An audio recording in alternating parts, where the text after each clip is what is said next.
Well, let's find out how much of a chat show that. Can I swear on the first few minutes of videos again? Is that still? Welcome back to the channel and welcome back to another episode of my 48 team custom league Draft to Glory franchise right here on NHL 23. If you missed the first episode, we talk about all of everything of what goes into this, what this whole idea and concept is. So if you haven't seen that, hey, go watch yesterday's video. But if you have, well, good.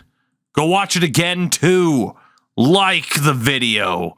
Watch the whole thing. Today, we are going to go through our first season and our first draft. We kind of talked about everything, of course. This is our team. I have no earthly idea how this is going to go at all. This team could win a Stanley Cup in season 1.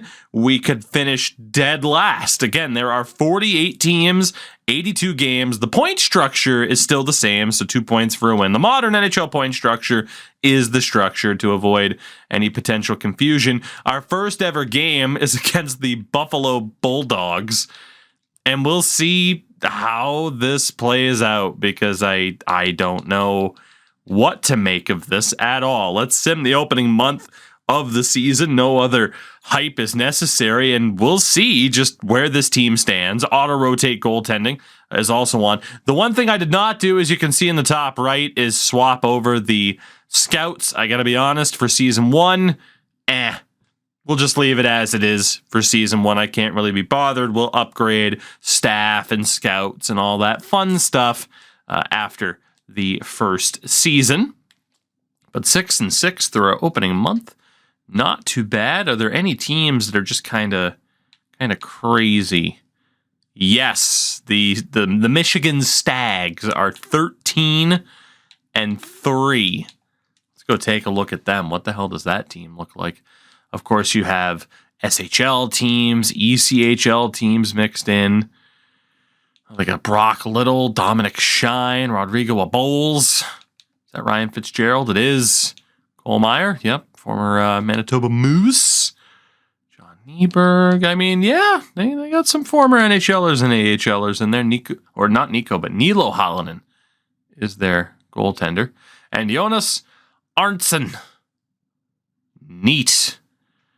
They're not particularly better than us or anything like that, but for whatever reason, they are 13-0.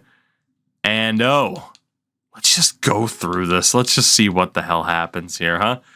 Will we make the playoffs? Is this going to be, kind of an interesting run? Are we going to actually end up being good? Is it going to be a long-term process? I have no idea whatsoever, obviously, but not off to the finest start. But yeah, I figured for season 1, given it's the Connor Bedard draft, so on and so forth, we'll have a kind of general idea of who is in this draft.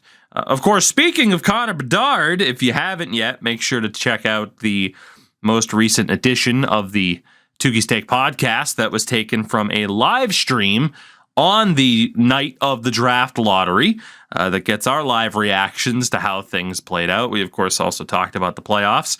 And, of course, our reaction to the Connor Bedard news is also in its own separate video right here on my main channel if you haven't checked that out. Of course, I've had my fair share of fun riling up the Rocky Wirtz apologists within the Chicago fan base. But for the most part, Hawks fans are cool. They know what's fucked up, what happened. I don't blame some people for being like, well, I want to be happy about it. You should be happy about it. No team should ever be upset that Connor Bedard, or no fan base should ever be upset that Connor Bedard plays for their team. Yes, you could still be upset at the same time that your owner is a gigantic scumbag and that people heavily dislike your team. Now, not because you win all the time. Mid-2000s, it was just, oh my God, can these fuckers stop winning? Now, or mid-2010s, I should say. Now, people hate Chicago for proper reasons, such as the owner of the team facing essentially no punishment whatsoever and a $2 million fine and nothing else. And then less than 24 hours after the lottery result, they made over $5 million in season ticket money. But it's fine. The NHL didn't drop the ball on that at all. Not at all. Fuck the Coyotes, though, for holding inappropriate workouts by an inappropriate meaning you worked out, you had the private workouts for players earlier than you were supposed to, or, New Jersey for signing a contract that was legal at the time. Fuck them. Anyway, there we go. I had to find something to rant and rave about, as we very much did not make the playoffs in season 1. We actually weren't that far off, given the circumstances, and we actually finished our season a little bit earlier than other teams, but here we go, and indeed, that is everybody on 82 games played, so let's take a look at how this is shaped up. So from the Hunter division, the Buffalo Bulldogs and the Toronto Toros have made the playoffs. The Hamilton Hounds were the worst of the bunch with just 75 points. We, of course, were on 85. In the Kaplan division, the Cincinnati Stingers, Washington Phoenix, and Philadelphia Blazers all made the playoffs, whereas the New York Raiders were very much at the bottom there. And in the final Howe Conference division, it is the Hatskin division, which saw the Carolina Centurions and the New Orleans Swamp Rabbits make the postseason as well. Over in the Davidson division, a West division really, in the Conference, I should say, the Murphy division, the Portland Axe, the Vancouver Vipers, the Las Vegas Tigers, Calgary Broncos, and Seattle Spiders all made the playoffs.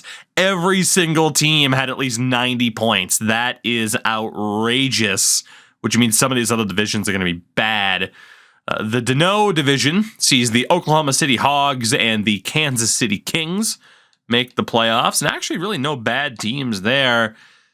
And, there was just a lot of parity in the league this year, which is what you would expect based off the rosters. The Phoenix Roadrunners and the Denver Spurs also make it. So the top team in the WHA this season, the Carolina Centurions on 55 wins. The worst, the San Diego Mariners with just 72 points. We find ourselves in 32nd. So in the NHL, top lottery odds. In this 48-team league, not so much. But we will still have, of course, there's going to be a crap load of teams in the lottery. So we will still have decent odds. Jonas Rask led our team in points. Shout out to Brendan Shinneman up there. So basically our top line was the only line that really did anything. Defensively, not too bad. Again, really well-rounded. Parity's the name of the game. Shout out to Roman Bazran, who put up decent numbers. Rajniemi was a little bit better for us this year. Let's take a look around the league, as leading scorer was Garrett Festerling. Okay. You also had Nick Peterson up there, John Hughes, Ryan Chisowski, and Roman Akan.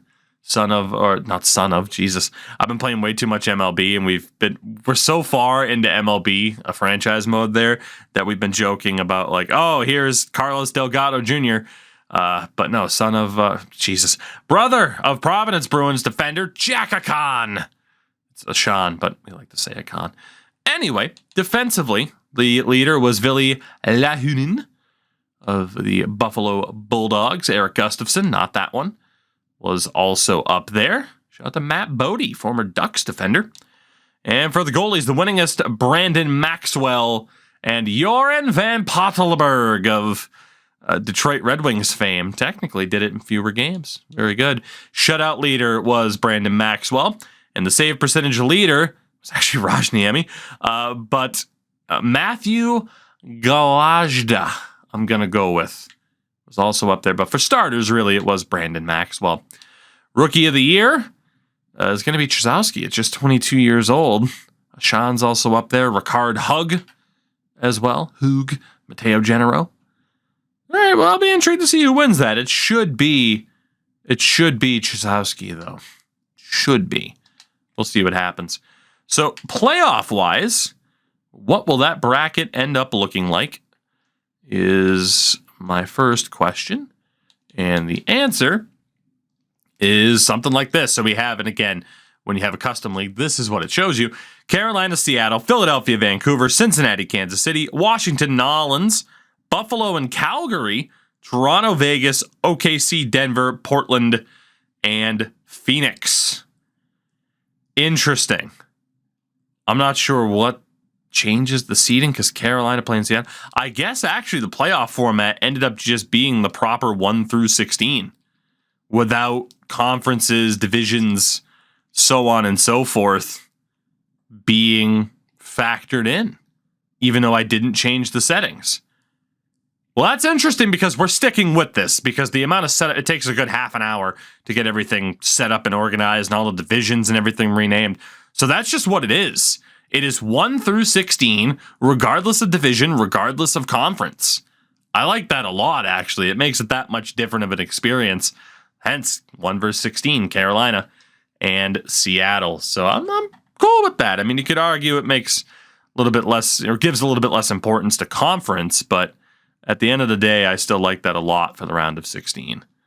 So let's find out. Keep spamming the button here as the Vancouver Vipers are in a good amount of trouble, but they're battling back against Philadelphia. They forced Game 7. Shout out to Vancouver.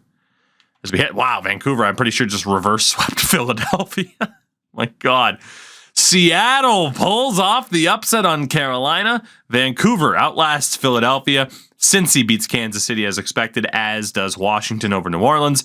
Calgary upset, man, the top 2 teams all fell, or both fell, with Calgary upsetting Buffalo. Toronto sweeps Vegas. The 3 seed as well, and OKC falls to Denver in a sweep, and Phoenix beats Portland. Damn. You know, part of me is like, but the normal playoff format, modern day NHL. But holy hell, if this first postseason did not generate some very interesting results with some very interesting upsets. So crazy there. I don't know if Vancouver will beat Seattle in this Pacific Northwest matchup. And, well, Vancouver, I mean, they already pulled off 1 reverse sweep. They won't pull off the second. Seattle off to the semifinal. We get a central scouting update. It'll be Seattle taking on Washington, and Toronto plays Phoenix. So Seattle pulls off another upset of Vancouver. Washington beats Cincy. Toronto beats Calgary, and Phoenix ends up beating Denver. So the final 4, you have the 5, 7, 11, and 16th seeds in the final 4. Heading towards a championship showdown. So who the hell is it going to be? Washington up early on Seattle. Now 1-1. 2-1 for the Spiders. 3-1 for the Spiders. And your final in Season 1. 2 Western Conference teams. In a sense, it's the battle of 11 and 16 as the Phoenix Roadrunners take on the Seattle Spiders. This is kind of cool. Kind of like this. AHL, by the way, your semifinals, it's down to the 16 seed in Klagenfurt taking on Hershey. Hershey already wins that. And then Springfield, the 3 seed, trying to advance to the final over Bakersfield. We'll see what happens there. What a crazy turn of events, huh? Damn, 2 lower seeds making it to the final. Again, I did not realize that this is what the playoff format was going to be. I thought it would just automatically set it to whatever, or like the modern NHL. So I didn't even bother looking over like, oh yeah, how it factors in division winners. But I think we have a winner, and we do. The Seattle Spiders are your first WHA Stanley Cup champions, with the Hershey Bears winning the Calder Cup. Congrats to Seattle, though, getting it done. The 16th seed wins the championship in Season 1.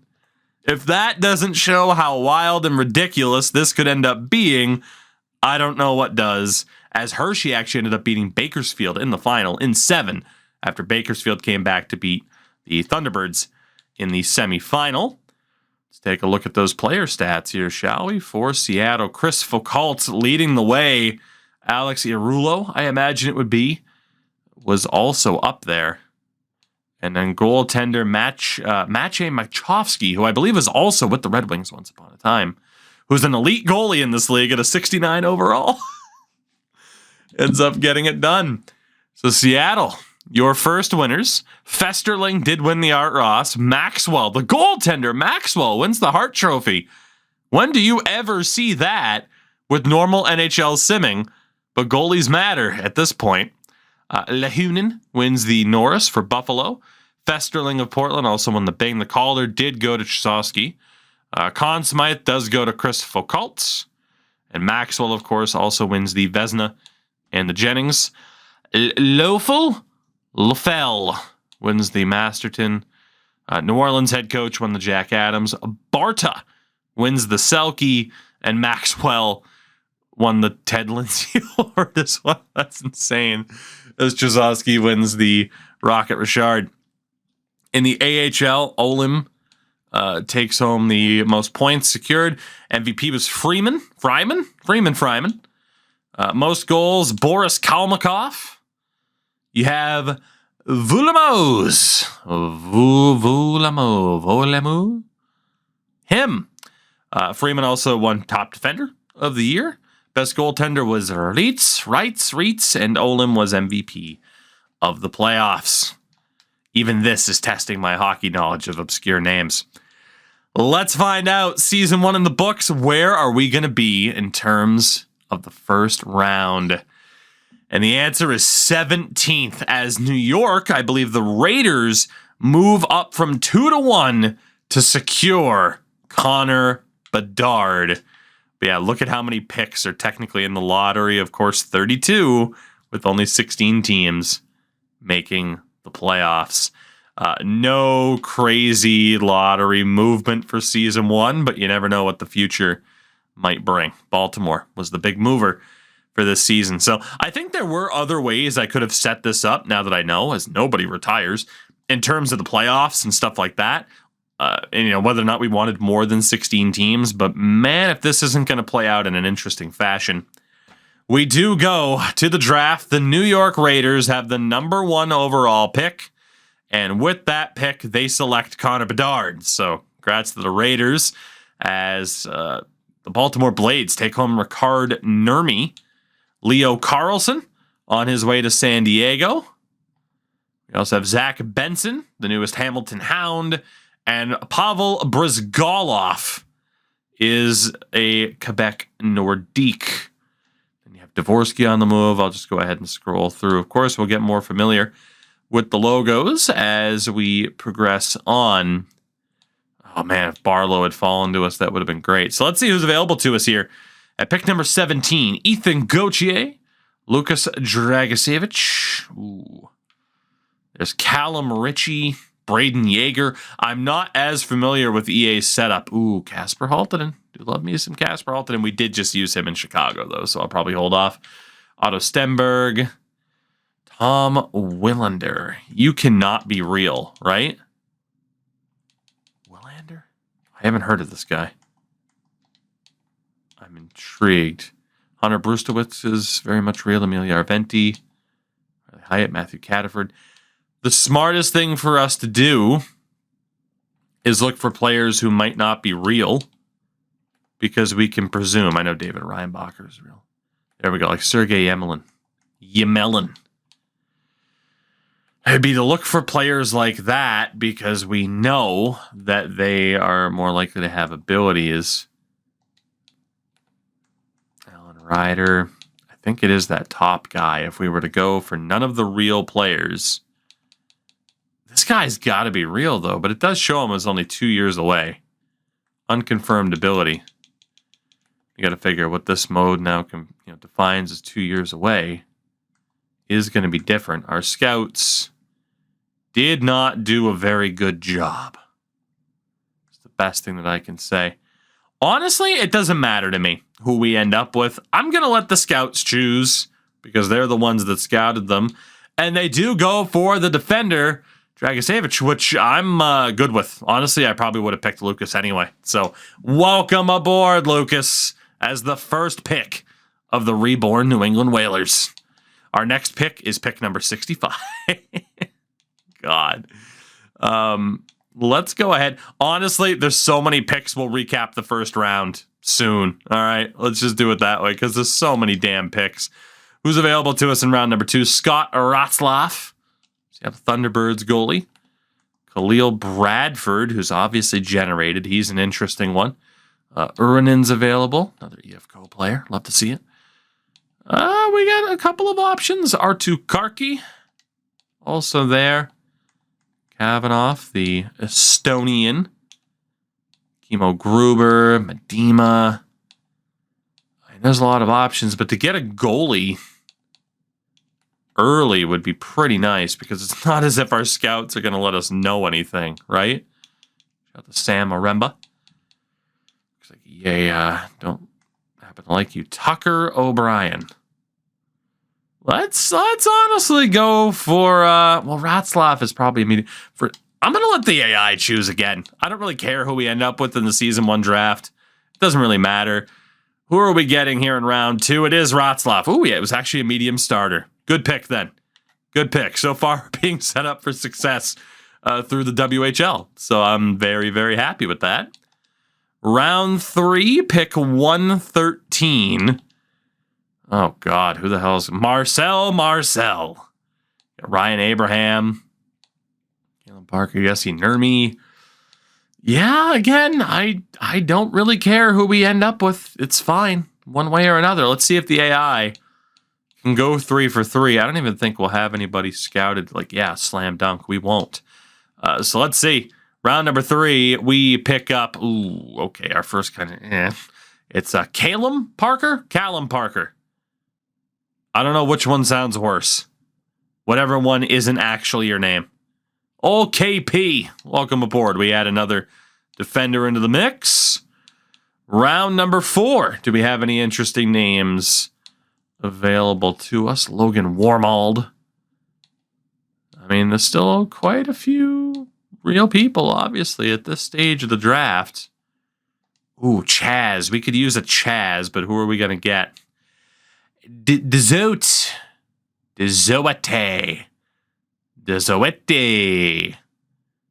Justin, welcome to the team. So we take an overager.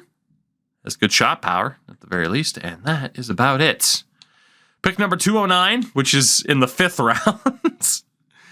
We know we pretty much won't get anything. Nolan Bentham. I'm going to go with Bentham. Bo Jelsma. Brady Stonehouse. As opposed to Bradley Straw Hut. Anyway, round number 5, we take, yes, it was meant to be, Nolan Bentham. Beautiful. As we draft the overage defender. Round number 6, what are we going to get here? It's more down to the names. We got Gabe Klassen, Paul Christopoulos, Jackson Parsons. There's some options. Oh my goodness. Chase, please tell me it's Berthollet, but it might not be. Berthollet. As opposed to Sami Paivarinta. Oh, it's Nicky. We're taking him. For those who watched that franchise back in the day, you know about this guy. It's Nicky Rue. We're taking him. I don't care if he's not that good in this game. We're taking him. Channel legend, Nicky Rue. And as we go to the 7th round, pick 305. Who the hell is it going to be? Not you. Goodness. Oliver Moberg. John Babcock. Tyler McKenzie. Mitch Martin. Ooh, Landon Hookey. That's a good name. We have other good names or good player pictures. Somebody win me over. Noah, is it DeRay or DuRay? I hope it's DuRay. I hope it is. Lassie Puistola. Anybody else? Jakub Butsayev. Okay, if that's supposed to be Ryan, your parents hate you. Okay, now is it Betahar? Is it Betahar? Rayon. I don't like your name. David Moravec. Anybody else overly interesting? Maybe. Jacob Frasca. You were drafted by the Sharks or something, weren't you? Or am I thinking of a franchise mode? I might be Chase Pauls. Great name. Spencer Sova, Zach Stringer. Well, let's see who's out there. Who's it going to be? Oswald. Viet Oswald. Viet Oswald. And that finishes the season 1 draft. You have to scroll. I was wondering what it would look like. I hadn't seen this yet. But Haltonen ended up in Ottawa. Braden Yeager went to Miami. Quentin Musty on his way to San Jose with the Grizzlies. Dower Nilsson to Denver. Oh, that's funny. That's an interesting little setup. But yeah, that is how the first round went. And then because the second round will still have, I think, some familiar names. Kind of, not really. I mean, Cagnoni's there at number 8. That is about it. All in all, I'm pretty happy with how that first draft went for us. I am very excited to see just how many people jump to the NHL roster for season 1. I think that's going to be the potentially ridiculous thing. We will go ahead, set up the scouts. We'll optimize a little bit more. You guys have already seen the Whalers look. I just wanted to look at this again because, hey, the jerseys are nice. You know, I like them. They're a good time. They're a good time. And this franchise mode will be a good time. Next episode, Season 2, the Season 2 draft, unless there's a deep playoff run. But the Seattle Spiders win the first championship. And leading the way in the future, hopefully, Mr. Dragisevich, who, by the way, is, well, actually, you know, he's not quite up there for highest pick, but free agency is about to... Free agency is about to be so stupid. Oh, this is going to be amazing. Oh, boy. This is... Oh, the AI are not going to know what to do.